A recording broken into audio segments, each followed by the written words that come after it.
queer has made me into who I am today. It's made me into the business owner I am today. And it's helped me show up in the world as I am. And there are lessons in that for both queer people and people who don't identify as queer. And I'm going to share some of those today. Welcome to the Smart Gets Paid podcast with me, Leah Niederthal. I help women land higher paying clients in their independent consulting businesses. But I've never been a salesperson. My background is in corporate marketing. And when I started my first consulting business, I learned pretty quickly that it's about 1,000 times harder to sell your own stuff than it is to sell someone else's. So I taught myself how to do it, and I created the sales approach that I now share with my clients so they can feel more comfortable in the sales process, get more of the right clients, and get paid way more for every client contract. So whether your client contracts are $5,000, $100,000, or more, if you want to work with more of the clients you love, do more of the work you love, and get paid more than you ever thought you could, then you're in the right place. Let's do it together. Thanks for tuning in, and don't forget to rate, review, and share. Hey there, Leah here, and thanks for tuning in. I hope that wherever you're listening to this, wherever you are right now, you're having a good week, making some good progress on your business, and taking some time for you. So I realized a few weeks ago that it's the 20th anniversary of when I came out as a lesbian. It's my 20th anniversary of being out. And I first thought, wow, that is a really long time. And then I thought, I need to do something on the podcast about that. And this being Pride Month, I thought, what better time than now to sort of reflect on that? Because as I look back on that journey and where I am now, I realized that there are a lot of ways that being gay has, of course, impacted me. And there are also a lot of ways that being gay has actually impacted me and helped me as a business owner. And I wanted to share those here. And if you're listening to this and you don't identify as queer, then some of these things might surprise you to learn. And if you are queer, you might see yourself in some of the things that I'm going to say and you're going to hear my colleagues say. So this is actually going to be in two parts. The first episode, this episode, is going to be a little bit about my journey, like my coming out, how I knew I was gay, and my journey as a queer person, and how that's affected me as a person and what I've learned from that. And then the second part is going to be about how being queer has actually helped me as a business owner, and how some of that might actually help you, even if you don't identify as queer. And in that part, the second part, I've invited some friends and colleagues who are also queer business owners to share how being queer has helped them as business owners too. So you're going to hear from folks like Nate Shalev, Claire Wasserman, Eduardo Placer, B. Pagels Minor, and Jennifer Brown about their experiences too. So happy Pride. If you're queer, I hope you like this episode and can see yourself in some of it. And if you don't identify as queer, don't worry, there's a lot in here for you too. So stick around right after this. Okay, so why am I doing this? I mean, aside from the fact that it's the 20th anniversary of my coming out and it's Pride, why am I talking about this? Because being gay is so much a part of who I am, and it's inseparable from who I am. And the things I've experienced and the things I've learned as a gay person are inseparable from how I am as a business owner and how I've run my business. And I mean, when I think about it, I really haven't put my gayness front and center here before. I mean, of course, if you've been in my orbit for more than 5 minutes, you know that I'm married to a woman. Her name is Emily. I talk about her on the podcast. My clients have all heard about her. And, a lot of my clients have actually met her. And you've probably heard about our 2 kids. So I'm not hiding anything about being gay, but I also haven't really leaned into it and put it front and center in this podcast or in my business, which is really kind of interesting because at one point in my past, I was a professional gay. Everything I did and my work was about being gay, which I'm going to tell you about in a minute. But in the years since then, it really hasn't been so front and center. And then I was like, this is episode what? This is episode 92. If I've done 91 episodes that were squarely about growing your consulting business and my gayness was just a footnote, I think I've earned 1 or 2 where it's a little more prominent, a little more front and center. But in all seriousness, I'm also doing this because I want to put something out there that's about hope and that's optimistic about being queer in business. Something about, if you're young or early in your career and you're queer or questioning, or if you know someone who is queer or questioning, or if you have friends or family or team members who are queer. Because I got to tell you, it's kind of scary out there for the LGBTQ plus community. There are very loud voices that are trying to shift the culture away from acceptance and equal rights for our community. You might not know this, or you might not realize that in state legislatures in the US, there are 515 bills that are currently being moved through the legislative bodies that attack or remove the rights of LGBTQ people and families. That's 515 bills that the ACLU is currently tracking. So if you thought that things were sort of settled when we got gay marriage, unfortunately, that couldn't be further from the truth. And beyond just the legal aspect, there's, simply what's going on in the culture around the backlash against LGBTQ plus everything. This is the reality that the LGBTQ plus community lives with every day. But in the midst of all that, there's lightness, there is joy, there are things to celebrate, especially as business owners. So if you are a queer business owner, if you are questioning, if you're an ally, this episode is for you. And I hope you'll share it with the people in your life. Because being queer has made me into who I am today. It's made me into the business owner I am today. And it's helped me show up in the world as I am. And there are lessons in that for both queer people and people who don't identify as queer. And I'm going to share some of those today. So just a quick note about some of the language you're going to hear me use and hear some of the other folks use in the next episode. So you might hear me say queer, gay, lesbian. Like I use those interchangeably, but they all sort of mean queer. I mean, I'm someone who I call myself a lesbian. But there's actually this really interesting generational shift that happened where people who are like my age and older call themselves lesbians, but people who are a little younger than me kind of moved away from the word lesbian and opted for the word queer. And now queer is like the sort of default term. And I'm somebody who, maybe it's just my age or generation or whatever, but like I don't mind actually calling myself gay. But some women, especially older women, feel like that's too specific to gay men, but I don't feel that way. It's actually really interesting in this community to hear how people refer to themselves and their queerness or their gayness. But for the purposes of this episode, I'm going to use them all interchangeably. All right, so 20th anniversary of my coming out. So I'm 44 and I came out when I was 24, which is actually like kind of, I think, old relative to kids these days. Like I feel like kids now come out a lot younger, which is amazing, or they feel like they don't have to come out at all because they're in a community or an environment that embraces that. And when people think about coming out, there are two questions most people ask. The first is, how did you know? Like, how did you know you were gay? And the second is, how did you do it? Like, how did you actually come out? And so I'm going to answer both of those here. So how did I know I was gay? So if I really looked back at it, I feel like I had a hunch starting in high school, but it's kind of this thing. And I think a lot of people who have come out will have a similar experience where it's like, I don't know, because I didn't have the language for it. But like, if I looked back, I'd be like, oh yeah, I was definitely gay. Like I had a friend who was a girl who I just really wanted to be close to, or another girl who I really admired. But then looking back on it now, I'm like, oh yeah, I didn't just want to be her friend. I was like actually attracted to her. Like there are a few specific instances in my teenage years and in college where like at the time I wouldn't have said like, yes, I'm gay, but looking back, I can totally see it. And then in college, these feelings were sort of bubbling up. And I remember that in our senior year of college, it was around the time of all of the sorority and fraternity formals. And I was in a sorority, so like all this was happening in my world. And I remember that year, there was a girl in another sorority who brought a girl to her sorority's formal.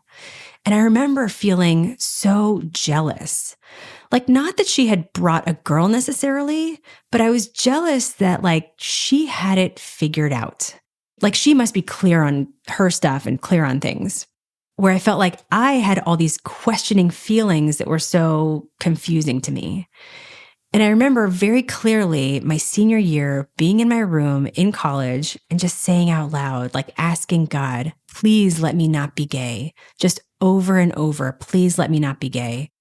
Because, I mean, hey, it was 2002. I was in college and I just didn't want to be different. But I didn't do anything about it then, and life went on. And I graduated and I moved to Chicago and started my career at the ad agency.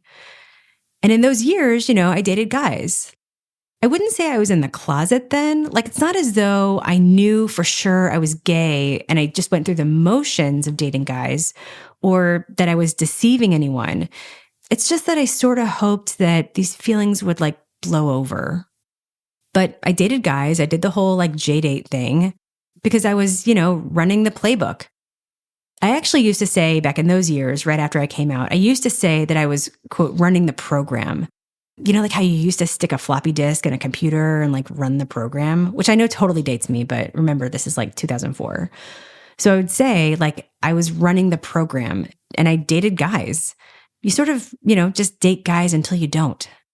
And when I moved to Chicago, I moved to a neighborhood called Boys Town, which is the gay neighborhood. Well, actually, I should say it's a neighborhood for gay men. There's another neighborhood, Andersonville, which is mostly gay women, but I didn't know that at the time. And so for a young woman right out of school, living in a neighborhood filled with gay men felt pretty safe. But I started to be just around more gay stuff and gay people in my neighborhood. But I still didn't think I was really gay, and I still didn't come out. Like I was still dating guys. But I started to notice these feelings coming up more and more. Like at the end of my street, like I used to live on a street called Berry, and at the intersection of Berry and Broadway, there used to be this little video rental store, and I would rent DVDs with LGBTQ stories, like the Queer as Folk series, or the movie Kissing Jessica Stein, which I watched like 100 times and like totally changed my life. And then at the agency, there was a woman I worked with on a few new business campaigns. She was a producer named Kelly Hartwell, and I just wanted to be around her all the time. Like I just thought she was so beautiful, and I just like wanted to be near her and like work with her. And one day we were all at the company softball game. Like we played in this ad agency softball league, and I was watching her play. And a thought came to me that was so loud and clear. Like I can still picture exactly where I was when I heard it. The little voice said, "You don't just want to be friends with her. You are in love with her." And that's when I realized, it hit me like a ton of bricks, but that's when I realized that I was really undeniably just really gay. So Kelly Hartwell, wherever you are, thanks for being so awesome. And meeting you truly changed my life. But it's not like I had that realization and it was like all rainbows, or you just start like making out with girls or whatever. I really didn't know anyone who was a lesbian or really anyone who was gay. And I really didn't know anything to do or anywhere to go to meet people. And I really didn't know like what to do next. And then a few weeks later, I was having lunch one Saturday with a dear friend of mine, Liz. Like we went to camp, we ended up going to the same college, and she'd always been kind of this like older sister figure to me. And we were having lunch, and in the middle of lunch, I said, "I have something to tell you. I'm gay."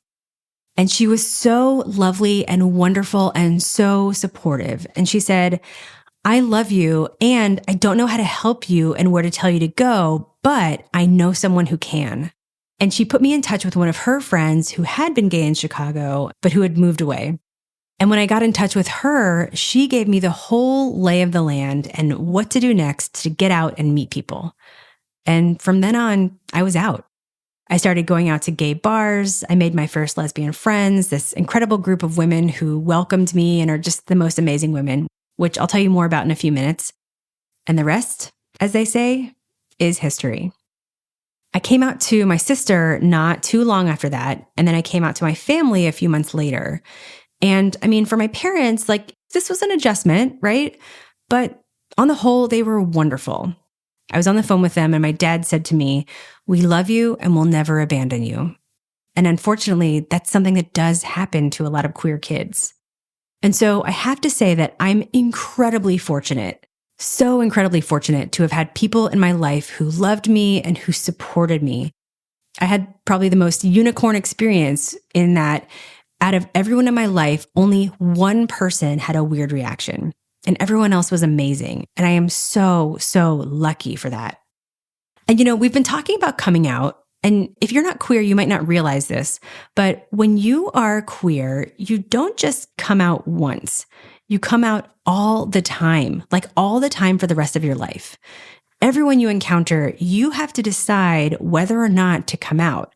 And you're constantly like making a decision on whether or not to tell people the truth. There was a perfect example of this that happened just the other day, these two instances that demonstrate what I'm talking about.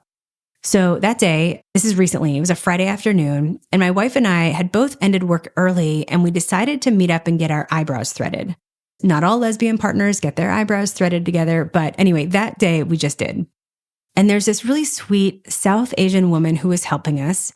And when it came to pay, she was about to ring us up separately. And we wanted to tell her that we were actually just going to pay together. And Emily said, "Oh, you can just put this on the same ticket. She's my wife." That's a moment where in saying that, you actually come out to her. And so you might not realize it, but in saying my wife, when the assumption is she's not your wife, you're actually coming out in that moment. Later that afternoon, like literally the same day, my wife took our son to get a haircut at this place nearby. It's like a guy's barbershop, run by these I think they're Albanian guys who are impeccably put together and quite macho. And so my wife was telling me, she was filling me in later, that while our son was getting his haircut, one of the guys starts flirting with her. And in the course of flirting with her, he asked her if she worked. And Emily responded yes, she had a job, she worked. And the guy said, "Oh, you picked the wrong husband." And in that moment, she had to make a decision about whether she was going to say either, "Actually, I'm married to a woman," or whether she was just going to say nothing. And in that moment, the calculus that she made was she chose to say nothing. So this decision happens several times a week and even a few times a day. It's like a calculus of about 100 different factors that happens instantaneously, just in 1 second, where we have to make a decision for our safety. And actually, I should say, my wife and I, both of us, we're in the privileged position of even getting to make that decision. We are cisgender, which means that our gender presentation matches our biological sex. And we're what you'd call in the community femme presenting. We dress pretty feminine, and you would look at us and not know one way or another what our sexuality is, as opposed to someone whose sexuality or gender presentation is more visible or more noticeable. And so being able to decide to come out in those moments, that's a privilege in itself, to be able to make that decision based on the factors that we weigh about our safety. So when I say it's been 20 years since I've come out, that just means come out the first time. It doesn't mean the thousands of times since. So when I came out and when I really started living as a fully out lesbian, I guess the only way to say it was that I really felt like myself. I didn't feel like I had to hide anything, I could fully be me. It felt, and it still feels, freeing. It's hard to even put into words because it's everything. And so from that point on, I was just living my life, doing my thing, having my career, just dating and whatnot, just as an out lesbian. But it wasn't until about 8 or 9 years later that I saw what it really means to be very out and very loud about it. Because that year, I co-founded an organization called Lesbians Who Tech, and I essentially became a professional gay. I was engaged to a woman, and we had started a few different businesses. We started a consulting business, a boutique digital marketing agency where we worked with nonprofits and social enterprises, which you might have heard me talk about if you've listened to the podcast before. We started an organization and an event series called Lean for Social Good, which was about helping social good organizations use and apply lean startup methodology. And we also started hosting happy hours for lesbians in the tech industry, and we called that Lesbians Who Tech. And if it's not coming through, I'm saying tech, like technology. So lesbians in and around the tech industry, thus Lesbians Who Tech. And at the beginning, these were just happy hours. It was basically just us plus an Eventbrite account so that people could sign up. And they really started to take off. Like they became really popular in the community as a great way to meet people. I remember at one point, people started sort of lovingly calling them not lesbians who tech, but lesbians with jobs. Because here you could meet women who were like in an actual career, like making actual money. So we became known for these happy hours for lesbians who tech. And we got it into our heads to throw an event, like a big event, a summit. And we started planning the first Lesbians Who Tech Summit in San Francisco in the Castro Theater, which is this iconic, gorgeous theater in the heart of the Castro district, which is the gay neighborhood, or the gayborhood, as we call it, in San Francisco. So we started planning this event. And this is a first-time event for a new organization with just the two of us and some volunteers. And we were able to get almost 1,000 people for that first big event. I mean, it was amazing. So that was in February. And a few months later in the summer, we hosted another summit for Lesbians Who Tech in New York. This one was a little smaller, but still awesome and with so much incredible energy around it. Because we had really hit on something that people wanted and that they really needed. That same year, the White House organized the first LGBTQ summit. And we were invited to be guests, which obviously was an incredible experience. And with all of this, I learned how important it is to be out and to be visible. And I learned how important representation is. And we'll get to some of those things in a minute. So then that same year, my then partner and I broke off our engagement and ended our relationship, which was absolutely the best for both of us. She went on and continued leading Lesbians Who Tech, and it's grown and achieved a pretty high profile. But I walked away. And since we had these businesses together, and because we had started Lesbians Who Tech, when I say I walked away from it, I walked all the way away, like away from the organization, away from even some of the friendships I had when I was at Lesbians Who Tech. Because as it is in any all-consuming romantic and business relationship, I needed to sort of find myself again and establish my own new life. So I really left the queer spotlight and even the queer space for many years. And in fact, this episode, this is actually, like when I look back on it, this is the first thing I've done in years that's like queer forward. So thanks for allowing me to share this with you. So one quick note, which this part isn't really about being gay, but definitely relates to Lesbians Who Tech. So in this podcast, you might have heard me say that I've always been more comfortable in the background, like just in the background, doing great work, not really in the spotlight. And about how when I started my business, I had to get more comfortable being in the spotlight because only when you're visible can people find out about you and hire you. It's something I talk about in episode 60 called The 3 Biggest Mistakes in My Consulting Business. Well, being behind the scenes doesn't just affect your business. It can affect a whole lot more. When my ex and I were running Lesbians Who Tech, she was very much out in front, on stage, the face of the organization. And I was behind the scenes making the trains run. What that meant was when I left the organization, I was basically erased. And something I built, which was meaningful to me, it was like I was never there. Even people who have worked there since then have told me that they never even knew anyone else was involved at the beginning. So whether you're queer or not, it's your responsibility to your business and to yourself to get visible and to show up and be the main character in your own story. Your visibility is your legacy. And I found that out the hard way. So, little postscript to that story. After we separated and I walked away from Lesbians Who Tech, I moved to DC to be closer to my family and sort of reconnect with myself. I decided that I wasn't going to date anyone for a year. And I spent that year really just getting to know myself again. And I really fell in love with myself, or fell back in love with myself. And then about a year later, I walked into a bar and locked eyes with the woman who I would fall in love with and eventually marry, my wife, Emily. And we have 2 awesome kids. So, it all worked out. So I wanted to share a few things I learned through this journey and that you can think about and apply to your life, whether you identify as queer or not. So these are what I learned in my journey. And then in the next episode, I'm going to share what I learned about business and how being queer has helped me as a business owner. So 3 things I learned through my journey. The first is I learned to tell the truth. And what I mean by that is to tell the truth about yourself, to yourself. Tell the truth about how you're feeling and who you are. I feel like I went through so many stages of realizing that I was gay and then coming out. There was the stage when I kind of had a hunch I was gay, and the stage where I wished I wasn't gay, and then the stage where I was sort of hoping it would go away, and then the stage where I really kind of knew it, but I was afraid to tell anyone. And then finally the stage where I came out. And I have to say, all of those stages except one were really uncomfortable, especially some of those later stages where I needed to tell the truth, but I didn't know how. I remember there was a long time where I would have a standing Sunday call with my best friend from college who lived in New York. And remember, I was living in Chicago. And so those Sunday calls were how we stayed close.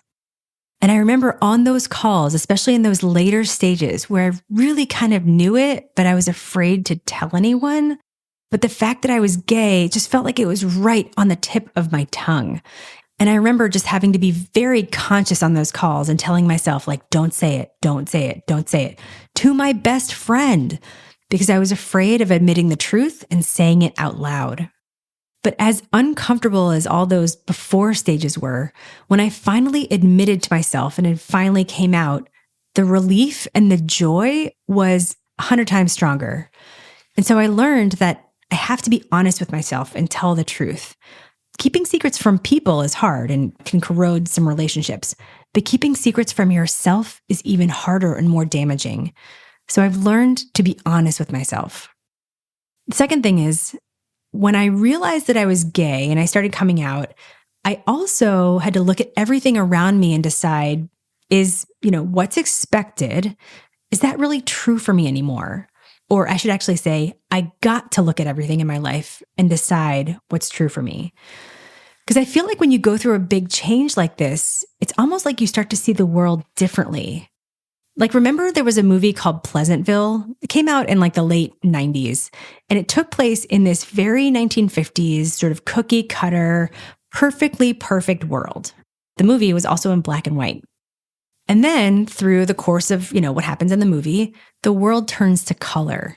And people realize that the way things were, or how they, quote unquote, had to be, didn't have to be true anymore. That was the same for me from coming out. And I've heard this from so many queer people. And I've also heard people say that they experience this same thing when they go through a loss or experience trauma, or just something significant that's happened to them outside the norm. But I got to start looking at things and deciding what's right for me, not just on my sexuality, but in everything. I mentioned earlier that I had been, quote, running the program. And I stopped running the program and started living life according to what's right for me. And this especially comes up in the next episode because you're going to hear how even that one thing, not running the program, how that led to a lot of things in my business. And the third thing I learned is how important community is. So when I first came out, I really didn't know any other lesbians or even gay people. And even though I lived in a gay neighborhood around the corner from a lesbian bar, I didn't even know how to start meeting people really. So I actually went to Craigslist and I posted an ad for a woman, totally platonic, to go out to the bars with. I know, Craigslist, right? But remember, this was 2004. And a young woman answered my ad who had just come back into town after graduating college. And so we met up and then we made a plan to go out to some gay bars. So the next time we met up, it was on a Thursday night, and we were all so jazzed, so excited to go out to the bars. We were so jazzed, we couldn't wait. And we go to Broadway, which is a street that has a bunch of gay bars on it. And we walk into a bar and it was dead. No one was in it except for one or two older gay guys. And we were like, what is happening here? So we walked out and we went to another one. And that one was also kind of dead. And the few patrons that were in there were also guys. But we decided to give it a shot and just, have a drink. So after that drink, we left that bar and we were like, well, let's give it one more shot. Let's just go to one more bar. And if it's not good, then we'll just try again another night. And so we walk into this bar called The Closet, which is a tiny lesbian bar the size of a shoebox. And to our total joy and surprise, it was busy and there were people there, and not just people, women, my age. And my friend and I sort of edged up to the bar and got a drink. And we looked around and I was just in awe. Like I felt like I had hit the jackpot.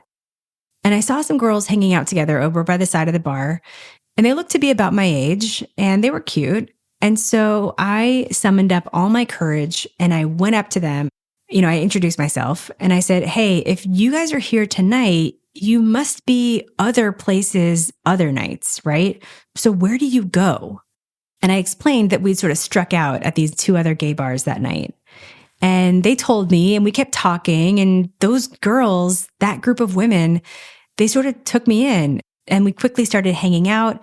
And they became my first gay friends. And everything that's come from my, being queer in a community of queer people has come from having that first group of friends. Because I met people and I met more people and more people. And like every ounce of joy I have had as a queer person, like I can't even totally summarize how wonderful these past 20 years have been. Nearly every good thing has been because I had a community. Everything started from that moment, from me taking that first step just to walk up to those women and say hello. And since then, I've really been held by this community. I mean, listen, life can be lonely. Being different, air quotes, different, can be very lonely. And right now there's an epidemic of loneliness and people feeling disconnected. But goodness can and does come through community, and we need each other.